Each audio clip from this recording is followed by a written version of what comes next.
it makes me wonder, are we going to see other X-Men characters in any capacity? Right. Like, is Magneto gonna come by and be like, Wanda, I am your father?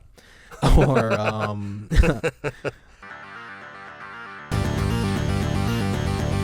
welcome back to another episode of Essentially Heroes. Got me, Etienne, and I'm back joined by my partner in crime, Johnny Farris. What's up, folks? Thank you for listening. Welcome, everyone. Welcome. And today we're going to be jumping back on our WandaVision coverage. The series has kind of been taking the comic book fandom by storm, and for very good reason. The show is kind of, is going crazy, and we're going to cover what happened in episode 5 today, because boy, did some big stuff happen. But before, yeah, like big stuff. Big stuff is an understatement, as we know. Which and for everyone's anyone who's listening, you and I have not said one word about it to each other, correct? Yeah, not yet. Like literally nothing. Yeah, just not a text, not a word. No, just let's get on there. Let's do it. Yeah, we already knew like this had to be covered on air. Yes. And so, yeah, we cannot wait to get into that today. But before we jump in, we just want to thank one of our wonderful sponsors today. Absolutely. Essentially Heroes podcast is brought to you by Class & Co. co-working space in Brooklyn, New York. Class & Co. has two convenient locations, one in Williamsburg, and that is at 260 Ainsley Street, just a few blocks off of the L train. The heart of Williamsburg, beautiful area, co-working space along with event space as well on the third floor, 260 Ainsley Street. And the second location is just on Manhattan Avenue at 750 Manhattan Avenue. Also, gorgeous space, number of different offices, event space for everyone's co-working or event needs. And if you need any further information, check out classandco.com or call 929-324-7980. Thank you to Class & Co. Thank you to Class & Co. And let's jump into it. So, episode 5 of WandaVision. Wow. So, this is basically the show that all the very impatient fans wanted. This is officially jumping into the I guess the like high octane like Marvel show category, along with Daredevil and Jessica Jones and Agents of S.W.O.R.D. and those kind of shows.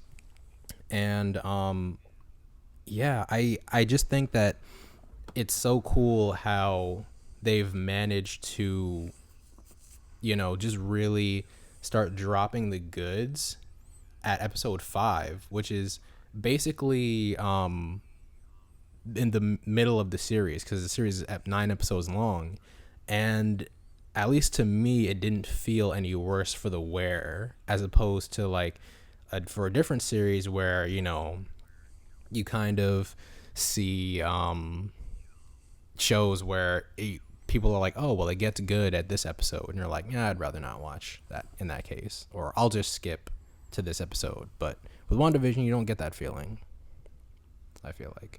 Right.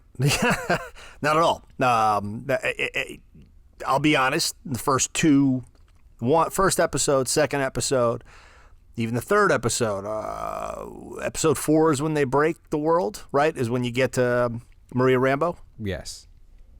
So episodes 1 through 3, I had that feeling. I was a little nervous.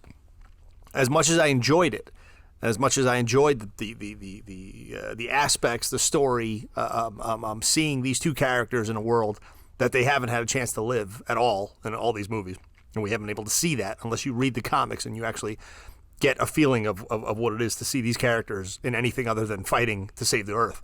As much as I enjoyed that, I also thought, oh, gee, are we going to get a whole season of this? Is that where this is going? So it was kind of, I was like, all right, this is, I'm ready. But then again, as you saw, what was it? 50s, 60s, 70s, right? So, or 60s, 70s, 80s. 80s is episode 5. So, yeah, to take you to take the audience with such a slow burn and then just throw everyone off the cliff, like throw the entire universe off the cliff is what they did. Rather incredible. Why don't you tell me about episode 5 without that cliff jump? Like take us there. I want to hear your notes. I want to see what you thought up until then. I want your insight. Give it to us. Tell me what you got, EK. Oh, I'm about to bring it. Okay, so like you said, starting off in the 80s, because as we know, the series kind of jumps to these different sitcom styles throughout different time periods, and so they started off in the 50s, and now they've made it to the 80s. You would probably pick up on the sitcom references a little bit better than I would, but I guess there was like some Full House in there. Like that growing pains, yeah, like that era of shows. Sure. The opening was straight up Growing Pains. I mean, it brought me right back to being a kid. I wanted to hear that song all over again. I don't think you would know the Growing Pains theme song, as you were a zygote at that time, but show me that smile, oh, show me that smile. Like, it's great. I mean, every kid knew that song. It was great. It was awesome. Yeah, that good old Nick at Night, glory. Yeah, see, and you say Nick at Night. It wasn't Nick at Night for me. I lived it. So, but yeah, I guess I'm assuming it's on Nick at Night now. So yeah, it was just TV at that point. It wasn't retro. Right. But yeah, which works because those are usually more family oriented shows, and now Wanda and Vision, their family officially, like, they have children, Billy and Tommy, which the way that they're coming up is very interesting. So in the previous episode, no, not the previous episode, the one before that, is when Billy and Tommy were born, and they're already growing up because for some reason they just have the ability to make themselves grow. And I also noticed that they were immune to Wanda's magic. So that makes me wonder, like, okay, what's going on with these kids? And so that's like another mystery that's come partway through. So we have a few mysteries going on that we're slowly finding out the answers to. And so it's go ahead, sorry. So I was just gonna say, like, so in addition to that, then we also have on Vision's side. But did you want to say something about Billy and Tommy? I mean, I don't know if we'll get there, but the aging thing, more about the characters in the comic books as they are real characters. You said Wiccan and Chris was the other name? Yeah, Wiccan and Speed. Wiccan and Speed. Yeah, which I think Chris. Yeah. Yeah. So in the comics, Billy and Tommy grow up to be Wiccan and Speed, who are part of the younger Avengers team, and got it. And it's really cool because I think I knew that. I recall after the last pod. I recall actually seeing those characters at a later time.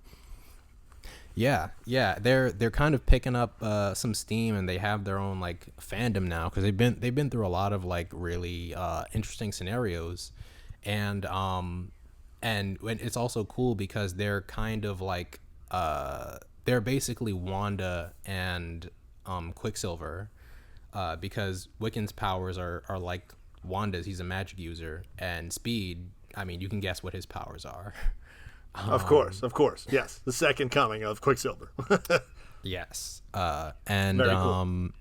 And but then what I was curious about in the show is that, all right, they're aging themselves as kids, and as they start to grow, and once they hit, generally, as we know from the X-Men movies, the way these powers kind of work, they really start to come to light. At adolescence, when you've got young adulthood hitting, and these powers along with emotions and hormones are all freaking out. when they get to that point, maybe you know about this, but can they age the other way? Can they get younger? Is that possible? Do they have that sort of control? Or is that Wanda? Well, how much of this is just the is it the kids? Is it her? I don't know. Obviously, we know it's not her, at least because, as you said, they have some sort of immunity, or they can fight her power, which is awesome. Yeah.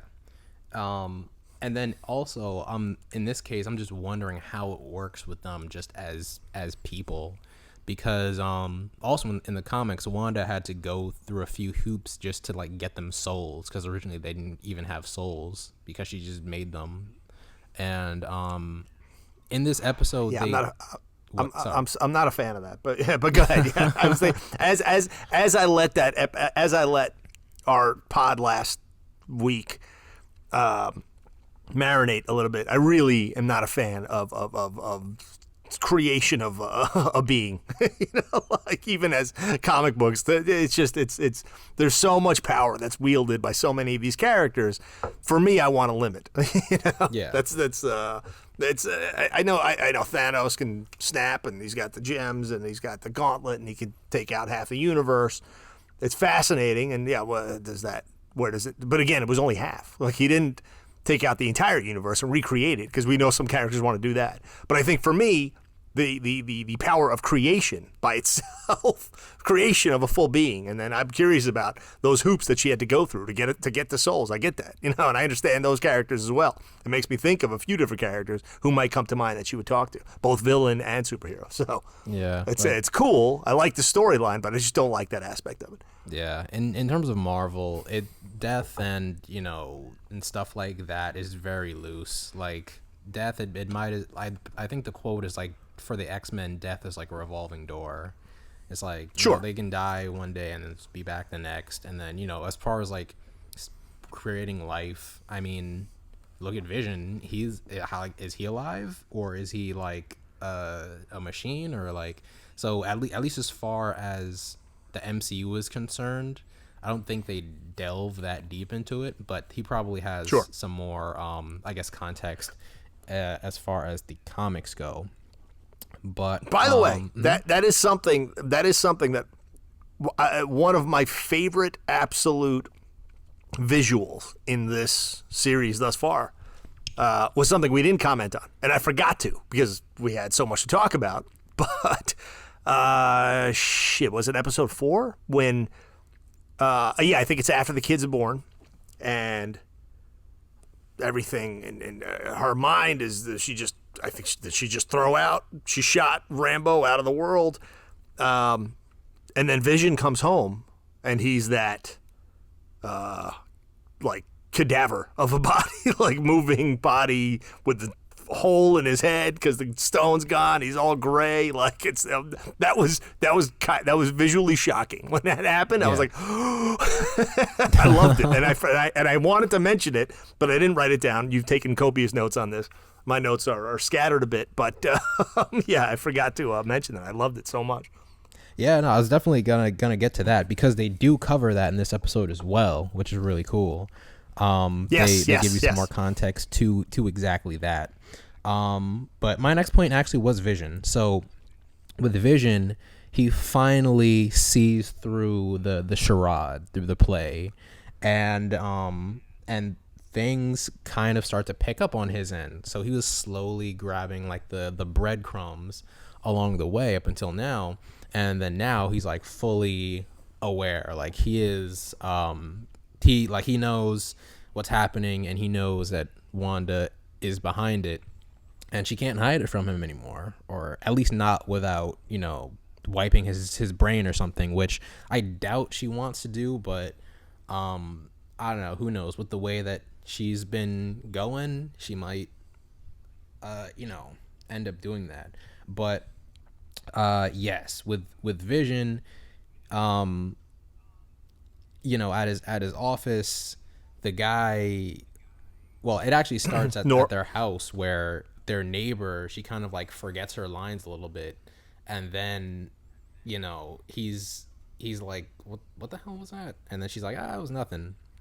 And then Yeah. Yeah, and then now he's like super duper suspicious, and then it comes to a head when he's at the office, and he finally sees like a message from S.W.O.R.D, and and the people around him don't quite react as they should have, and then he peels back the mental fog, and now we see the true mental state of these townspeople, which is that they are terrified, they're horrified, they're in pain, and they hate Wanda, and Tell me about, well, at least you see that Norm does, right? Yeah. Or Norm is freaking out because he's clearly under this control, and he breaks character. But he breaks Norm's character there for a moment, and Norm, the real guy, comes back, if it's even Norm's name. I'm guessing it is. But he doesn't have the Mind Stone. He does that without the power of the Mind Stone. I mean, it's odd because I think originally, like when Vision was still quote unquote alive, he had the actual Mind Stone. So him doing that probably wouldn't have, you wouldn't have batted an eye. But yeah, now the fact that he is, without the physical Mind Stone, it begs the question, like, so where do those powers come from? Like, can Wanda just give those powers to him? Because that's what I thought. Is there some sort of contagious thing? Or, okay, granted, he doesn't have the Mind Stone, but does he have some sort of other power that we don't know about? Is he evolving? Has he evolved to that power? Maybe he's got his own program, Matrix style, as a result of having the Mind Stone. But I was also wondering, I mean, I know the character from the comics. I know the character from the cartoons. He flies. He's like Iron Man combined with Superman, right? He flies, and he can also phase through walls and do that whole thing. And right. In the cartoons, I think it's kind of gruesome. He has put his hand inside people's bodies and done shit, right? Like I feel like his medical treatment he's done, right? He's administered medical treatment, but he can fly. He's got the laser beams. He's got the Superman vision, right? He's got the arc reactor, Stark to Iron Man beams that he shoots. Like, he does all that kind of stuff. But when he did that, I'm like, is it an electrical field? Is there something else? Is he just pretty much electroshocking this character, and then the guy comes back? That's why it was perplexing for a moment, but I want, obviously you want to see it because he's on this path now to discover or investigate what the situation is in this whole town and what his wife is doing. But that's all. I was curious. I wanted to know. Yeah, absolutely. And my guess would be that Wanda just gave him those abilities within her sphere just because she wanted to make him as authentic as possible. Because we've established that Wanda she's basically God within her hex, as they're calling it. And so if she wants to just give him powers, she can totally do that. Now whether she can take them away from him is a different story. And right. That is, but by doing that, she's bestowing the ability on him to break out, to escape, to figure it out. Of course, yeah, and I feel like that's gonna come to a head later in the series. Now moving back to our B team, Monica and Darcy and Jimmy, they're so they get a hold of Monica, and they're trying to reorient her, and they're kind of coming together as a team, a sort of save the town / save Wanda team, which I think is very cool. Like, they're investigating stuff together, and they're finding out more, and they're kind of like combining their know-how in order to get to the bottom of all this. And it's cool to see kind of like a new team form in Marvel, because that's kind of what it's all about, is different characters taking their different strengths and kind of like combining them to get past a bigger enemy than they could take on alone. And yeah, we also see that they're kind of the same mind, that they don't really want to demonize Wanda quite yet. Like, as we saw, like the general, he was kind of trying to dehumanize her a little bit, call her Director Hayward. Right. Is that his name? Haywood? Yep. Okay. Yes. Tyler Hayward apparently is his full name. Yes, Tyler Hayward of S.W.O.R.D. And right. And yeah, he kind of just wants Wanda out of the picture, regardless. Like, he is totally willing to just up and kill her, as long as, the people of the town are safe, which is relatively understandable. But I don't know, I just think you would have had a little more, I don't know, like, because she kind of did help save the universe. It's like, at least give her that, like, as we know from Ultron, and as we know from the rest of this universe, the politicians, the security directors, also have been infiltrated by Hydra. But take that aspect out of it, they're also there to operate the same way as we know from the DC universe, where they're the protectors. God forbid something goes wrong with these superheroes, they step in, and someone needs to take that line. I get it, and I like that dichotomy too. I like the dispute between the believers, if you will, and right. and the self-proclaimed non-superhero saviors, Right. And yeah, like I said, it's understandable on both sides. Like, you get the feeling that there's not really, at least in terms of like what we see so far with S.W.O.R.D, there's not really a quote unquote bad guy here. Everyone is kind of just doing what they think is right. And yeah, like with Monica, Darcy, and Jimmy, like they want to honestly help Wanda, and so that's the main, helping the townspeople as well. But yes, they're going in with the mindset of save Wanda, even though she's already become enemy number one as far as S.W.O.R.D is concerned. And they highlight the fact that she stole Vision's corpse from I believe it was S.H.I.E.L.D. or was it S.W.O.R.D? I don't think S.W.O.R.D had his body. I think it was S.H.I.E.L.D., right? Yeah, it was some sort of top secret government compound where no one knew about it. No one was alleged to have known about it. And yeah, they kept Vision's body afterwards. And who knows how that must have. Yeah, that would have played out after Infinity War. So that was a Stark move, I imagine. The Stark and Hulk and the Avengers in mass, maybe the leaders at that time, combining with S.W.O.R.D or S.H.I.E.L.D. at that. But yeah, wherever it was, yes, it was a top secret hideout, some sort of compound. Yeah, which Wanda just strolled into because she's Wanda. Sure, and another point of Wanda. Now, and I understand you're of the ilk that you're on the believer side, if you will, right? You're on Monica's and Jimmy's and Darcy's side, and they're watching this show, and they want to believe that she's still the one who saved the world. And obviously, there's no chance she turned bad. Now, I'm not saying she turned bad, but the fact of the matter is, in the Marvel Universe, you go way back to when Wanda started. She wasn't good. She was Scarlet Witch. She was an evil mutant. She was a part of the Brotherhood of Evil Mutants. She's Magneto's daughter.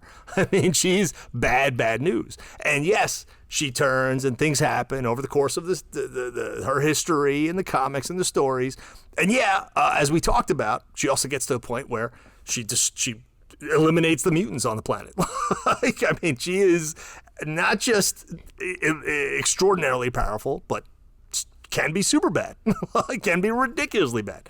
Yeah. So, and it looks like didn't Monica say that? Didn't Monica say at some point that she could have taken out Thanos, right? Yeah. Which I thought was a pretty great moment as well, because they point out that yeah, she took out Thanos, and they were like implying that she was the strongest Avengers, but then they also brought up the point that that the thing, like the airstrike that kind of took Wanda out of the game, like Captain Marvel just flew through at like a breeze. And so I kind of like that reference to the fan base debate Jimmy. of Jimmy of like Jimmy Wanda versus right. Captain Marvel. Because they obviously know that that's a pretty big point of contention within the fan base. And sure. And I guess it's also, you know, a little more personal too, since Monica and Captain Marvel are personal friends as well, and so that kind of adds a whole other dynamic to it of, you know, talking about who can like beat up one of her good friends. Right. But yeah, no, I'm not like saying like, oh well, we have to believe in Wanda, we have to trust in her, because like you said, people can change, and you know, at least as far as the comics are concerned, she's not always on the up and up. But yeah, I'm just saying that like if there's a chance to save her, then I think it would be good if they take it, because what if they need her again, you know, and she's right. and she's dead, like who's gonna, and Captain Marvel, she's always off world, and half the other superheroes are gone at this point, so it's like, who are they gonna rely on? But right. you know, Falcon and Winter Soldier can only do so much, buddy. Once that's true. Yeah, once the alien gods start coming down, they can only do so much with their guns. But yeah, anyway, why are you taking Doctor Strange out? Don't forget about Doctor Strange. He's yes. he's I feel like Doctor Strange, he's gonna come into this as well, because they've already they already established that WandaVision ties into Doctor Strange 2 like very closely, and so we'll probably see what he's up to pretty soon as well. Right. You imagine in this series, or in this season even? I think probably by the end of the season we'll get a we'll see what this has to do with Doctor Strange 2. Sure. And actually, I mean, yeah. The fact of the matter is, the end of episode 5 clearly made it known that they will go anywhere with this. Yeah. They will go absolutely anywhere. Yeah, they started already planting those seeds as well, which I do want to talk about in a lot of detail. Tell me. Let's go. So I'm just kind of moving through this chronologically a little bit, just to kind of keep everything in order. But so yeah, we find out that Vision is technically like a living corpse that Wanda reanimated, and so it kind of draws her into like a little bit of a gray light, like she's kind of going around and she just reanimated a dead person who probably wouldn't want to be reanimated, and her kids bring it up as well. You know, she's like, oh well, you can't just go around reanimating people, and then she's like, and her kids are like, yeah, you can, go ahead, you can do it, which I think they are sort of a representation of her internal psyche, kind of you know, trying to keep her in her own dream world, which I think is very interesting, because obviously they are a part of her, and if they are some sort of like expression of her internal self, then yeah, like I think they're trying to like lead her in a specific direction. And then as far as Vision himself goes, he finally confronts Wanda, and he lets her know that, yeah, I know what you're doing, and I think it's 100% wrong. And then tensions flare. And so I do to think say that, the least. yeah, like literally flaring up, like they're literally hovering. And I think that will kind of be the core, like one of the final conflicts of the series. It will become Wanda versus Vision round 2, because they fought very briefly in Civil War, I believe it was.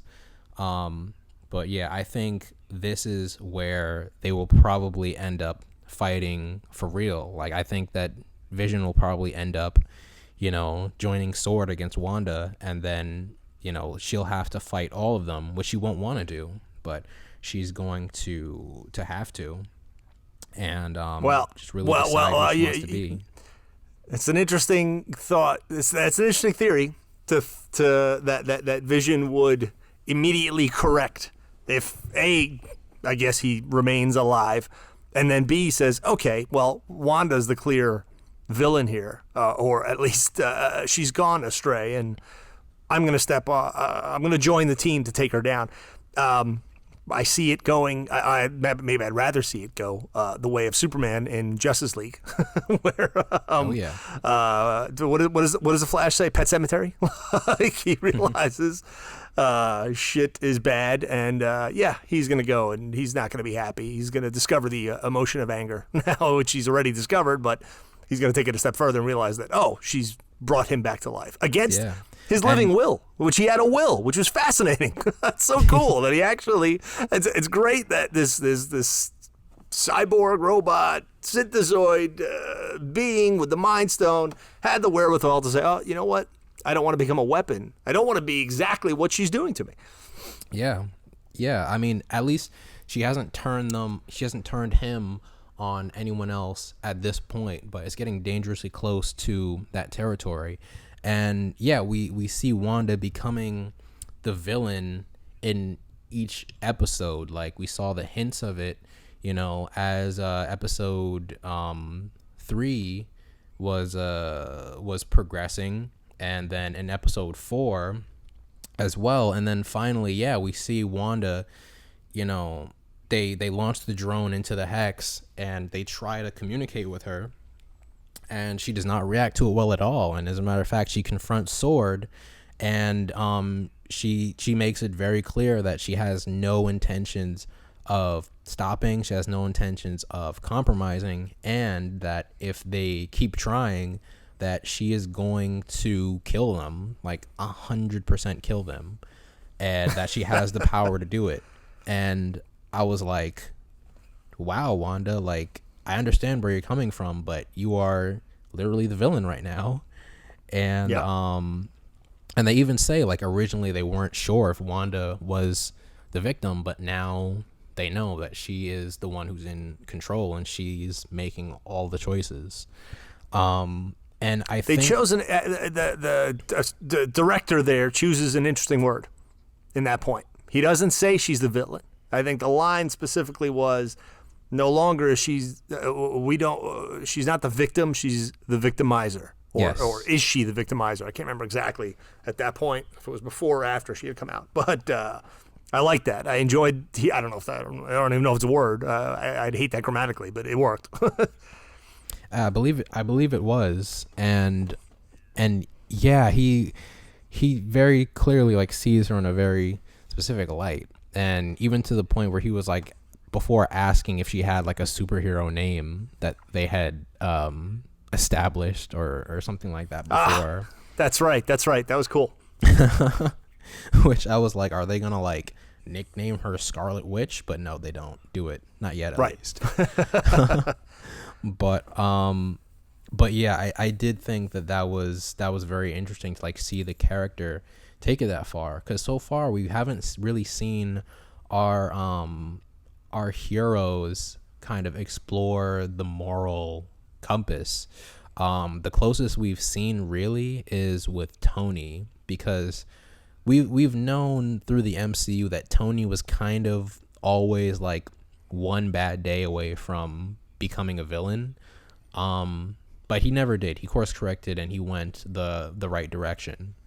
But I think that this is the first time that we see one of our main characters kind of really exploring, the dark side of the Force, and it's really cool, because it shows that these characters, they are prone to, just being human, and that's what happens is like people, get tempted, they're in pain, and they lash out, and things happen, and I think that we're really seeing like her also struggling with her power and her own morality at the same time, which is kind of like the mark of like the best villains, where they're very much two-tone, like they're not always just one note. Interesting that you chose Tony Stark as the mirror there, or the the related character. Oh yeah. You felt you feel like Tony would have gone villain? You think he would have gone straight up the other way? I mean, I understand Civil War. I understand he had it in him. Like if he wasn't taken hostage in Iron Man 1, he would have 100% been an awful person, and he kind of already was. Wow. Okay. All right. Yeah. I disagree, but okay. I mean, that's kind of the whole point of Iron Man 1 is that he's completely fine making money off of war, and then finally he sees what war actually is from a first-person perspective, and that's what makes him change his ways and stop making weapons, which it's kind of too much already late. Like they've already been used in a lot of contexts, specifically with Wanda as well, in killing her family. But then also that's doubled down on in Age of Ultron, where it's shown that, or I guess it's like hinted at that Ultron is Tony, but without his I guess human restrictions. He's basically what Tony would have been like if he just had unlimited power.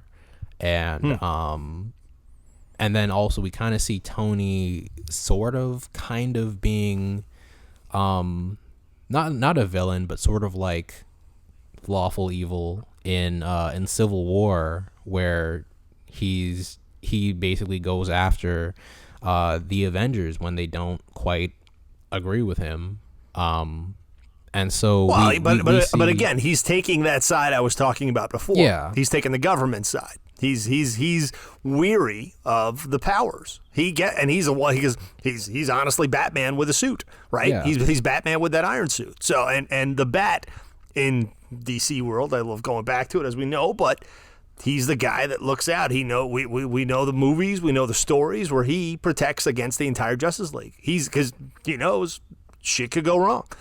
Yeah, but my point is just that like he struggles with knowing what's the right thing to do. Right. And so yeah, he as well as Wanda, they choose different paths at different times in their arcs, and so that's mainly why I chose to compare them in that way. So what and path also is, by the fact that like a good few Marvel villains were created just by working for him. Like, did you notice that? We've spent a significant time in our podcast talking about that. Very, very, very early on, that was our Marvel path in the podcast world. Was how many villains have come from Tony Stark's efforts, essentially. Yeah, I mean, he literally created both of Spider-Man's villains. Sure. That's yeah. But anyway. So not to go down a rabbit hole, we have a much bigger fish to fry right now. What path? Yes. What path? Yes. Are we there? We're good to go. You ready you ready to break it out? Yeah, we're there. What did you think before the camera goes to over the shoulder and you see who is at the door? What did you think? Who did you think? Did you think, or did you suspect? I know we actually mentioned last week that he's a part of this world, but was it Was that your first thought? So I could tell that they were leading up to something with Pietro. I could imagine that much. And honestly, I thought at first I was thinking, oh well, maybe it's another Avenger. Maybe it's like Doctor Strange, or maybe it is Quicksilver, but played by Aaron Taylor Johnson, like the MCU Quicksilver. Yep, that was yeah. That's where I went. That's exact. I was thinking other Avengers. I wasn't thinking Strange. I don't know. For some reason, I'm like that hair. Is it older Cap? And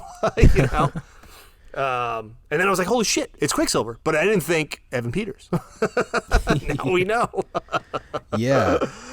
I think this is the moment that, like, metaphorically, like, shit got real. Like, things are really, like, ramping up. And this is the kind of stuff that we've wanted to see for years. Like, we've been begging and pleading for, like, some sort of crossover, which, to be fair, we don't know that this is a crossover yet.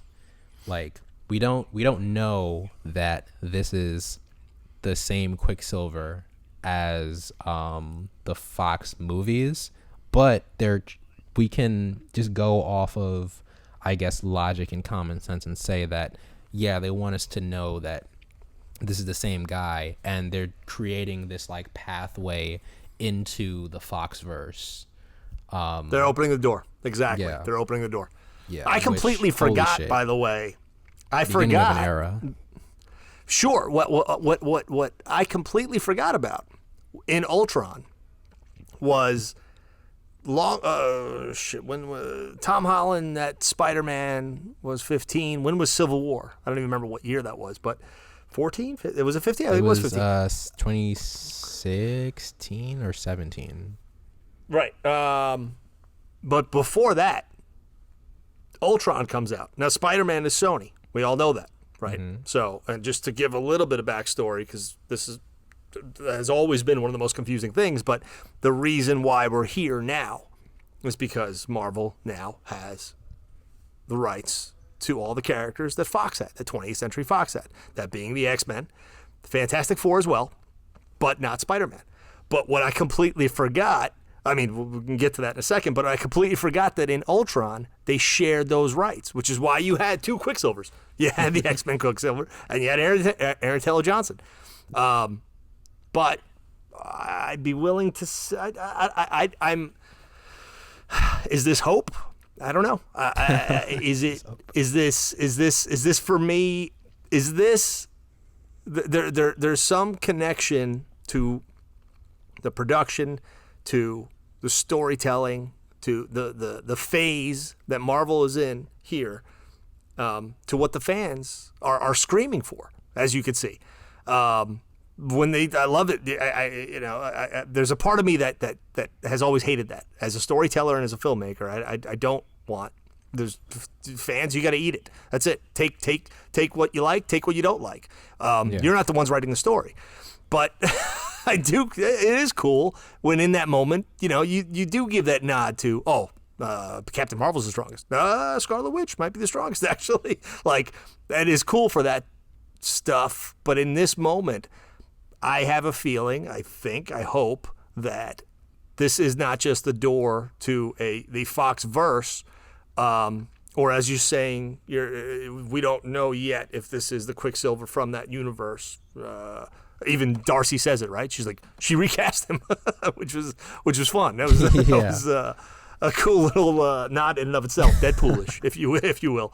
But I would say that this is the producers, this is Feige, this is Marvel as a whole saying, all right, fans, we understand, we get it.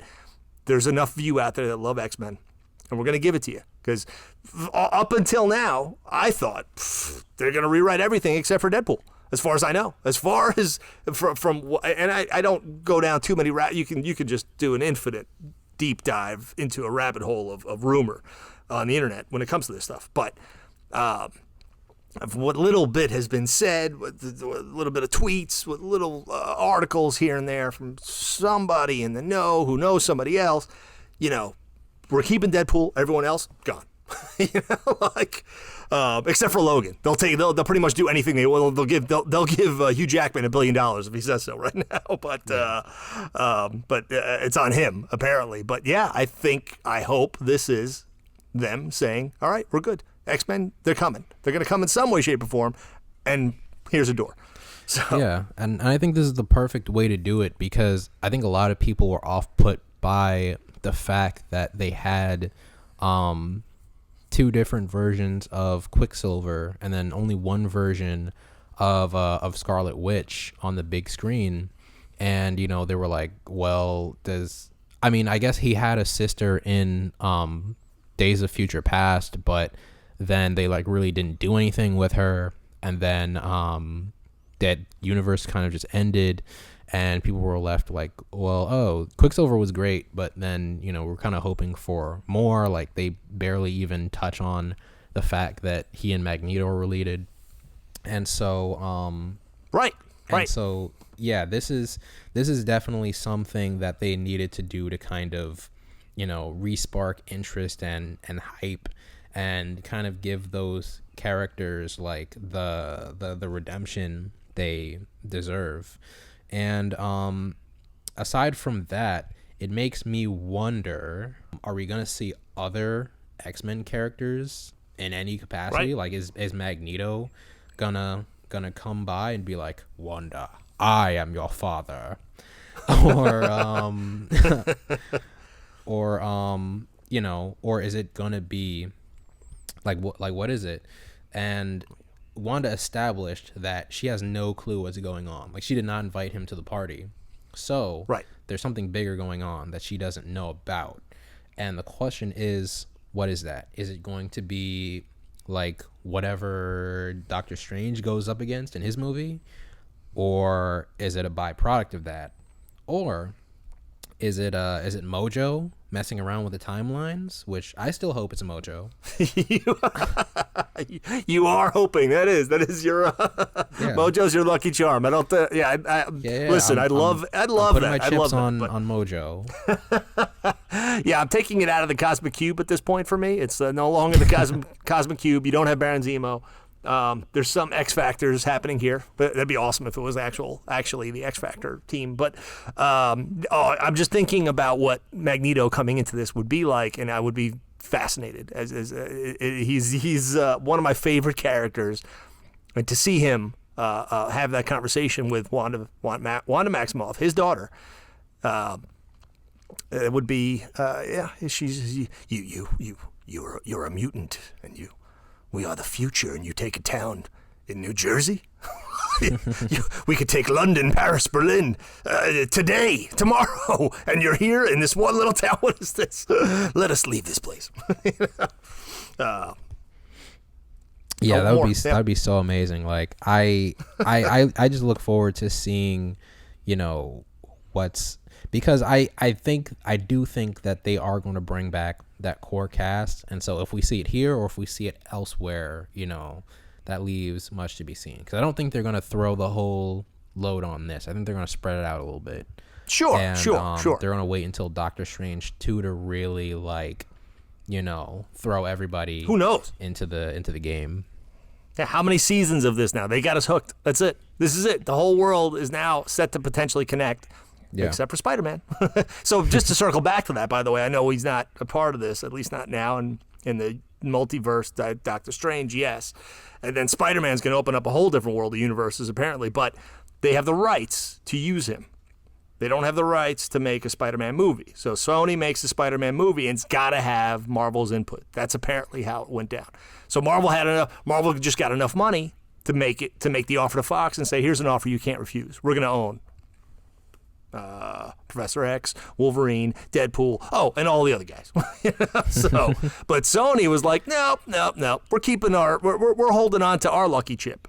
So I love that. I do enjoy that a little bit. There's a bit of a business strategy I enjoy about it, but the fact that it's working and they're working together is interesting. And now I look forward to what's to come. Same. Yeah, we already Yeah. know that we have an MCU Deadpool movie on the way. So things are definitely moving, and yeah, I'm just looking forward to seeing where WandaVision itself is going. Like I said, I think it's gonna end up being Wanda versus Vision and S.W.O.R.D, and he's going to probably like end up sacrificing himself, and she's gonna have to go back to the real world, knowing what she knows now is that how powerful she is and what she can do with that power. I'm not so convinced that she's the bad guy yet. She is, but it's whether she's gonna stay the bad guy. That's I don't know. What again? I'm still holding out that she's doing something to save the people of this town. That there's something in that town, or somebody, maybe someone there, and she's holding the world together. And if she lets everyone in on the secret, if she comes out and tells S.W.O.R.D, maybe she was trying. Like, it's interesting that Monica said that at that point, when she comes out of Westview and she confronts them and turns all the guns on them. It's a great scene. But Monica says, like, you trusted me. You didn't kill me. You didn't take me out. You let me actually stay. Why? There's something else. I think you have I don't know. Yeah, I don't know. I am a believer, actually. I don't think that she's the way Marvel has now painted her out to be. She's not the she's not the Scarlet Witch that came in the 60s or 70s. No, I'm assuming 70s or 80s. I don't know when Scarlet Witch first started. But yeah, she was a badass. She would have been a classic character in First Class, I think, with Sebastian Shaw. That was the Brotherhood of Evil Mutants, right? So. Yeah, like she's had like many different versions, and I mean I grew up with her as a villain, watching X-Men Evolution, but oh yeah, that's right. Oh, that's great. X-Men Evolution is an awesome show, by the way. I love that. Oh hell yeah! Not my favorite X-Men cartoon, but it was a completely underrated show. So true, and so yeah, I mean. That if that is true, that would be really interesting as well, because that would mean that she's really just sacrificing herself for a greater cause, which is kind of the job of the Avengers. And that kind of leads me to the commercial as well, because we got a commercial in this episode as well. I don't think we got one for the last episode, but we got one for this episode.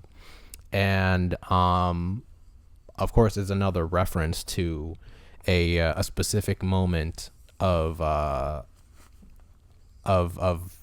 Marvel's history. And did you pick up on what it was? No, and I didn't want to look it up either. I wanted to hear you, because I knew you would know about it. I needed to hear your take on it. Okay. So Lagos. So the commercial is for paper towels. Lagos, yes. Lagos paper towels. And the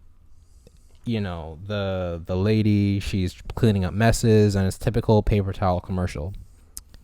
Now, Lagos is also the name of the capital of Nigeria, I believe. And that is where a very specific Marvel moment happened at the beginning of Captain America Civil War, where Captain America and Scarlet Witch and I believe Falcon are trying to stop a terrorist attack by Crossbones. Right. And he's rigged to blow, and they have him cornered. Wanda grabs him and then kind of throws him up to try and contain the blast, but it ends up taking out a building anyway. And she is blamed for that, even though she was trying to help, and that is what sets the events of the movie into motion. And then we see like the paper towels like cleaning this red juice, which is obviously supposed to be the blood of the innocent that died. Interesting. Yeah. She's so conflicted. Poor Wanda. See? Yeah. And that's what I'm saying. There's a real conflict happening. And maybe these are hints. Maybe this is her attempting to show the world that, oh, by the way, don't fuck with this. I need to play this out. And there's a reason why, and I can't let you guys in yet. So, yeah, if it is that, then I will be very hype for Wanda, and I just want to know what it is, because this is really like getting my theory juices flowing. Like I have to know. I mean, this is an old school Ethan Hunt Mission Impossible / James Bond story where the protagonist, all right, is playing the villain in the movie because he can't let anyone in. He or she can't let anyone into the story until the very end. All right. So that's my thought. That's my theory. Is yes, this is the James Bond type of savior that is happening in Westview, but we'll see. We have yet to see. Yes, let's see. So that was our breakdown of episode 5. And episode 6 is right around the corner. The plot has started moving so fast, like almost as fast as Quicksilver. So we'll probably have twice as many answers to these questions and twice as many questions themselves by the next episode. I've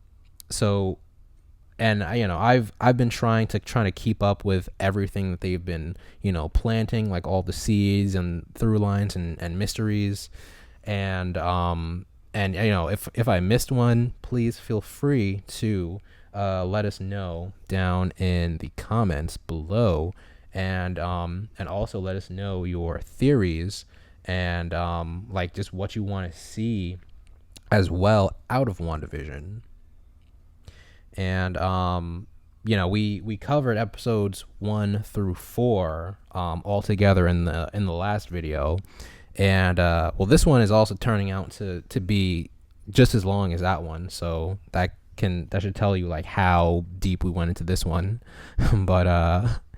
but yeah, so we are so looking forward to it, and we can't wait to jump on the next one too.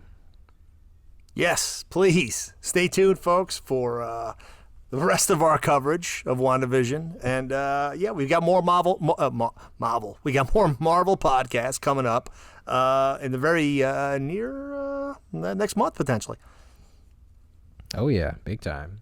And so, listen to our podcast. We have the episodes up on YouTube as well as Spotify, iTunes, or most likely anywhere else you get your podcasts, Stitcher, Podbean, all that. Oh, by the way, good stuff. Speaking of our podcast, Essentially Heroes, I know you love that. I love pointing this out, EK. But of the podcasts that we've done, we've covered everything from Titans to Spider-Man to Avengers as a whole, and we've spent the most time on the X-Men, by the way. So please, if you need a refresher on the world of the X-Men, being the comics, the cartoons, the movies, we've got many podcasts that we've gotten into on it. So please feel free to jump in. It'll give you a backstory for Scarlet Witch and Quicksilver as well.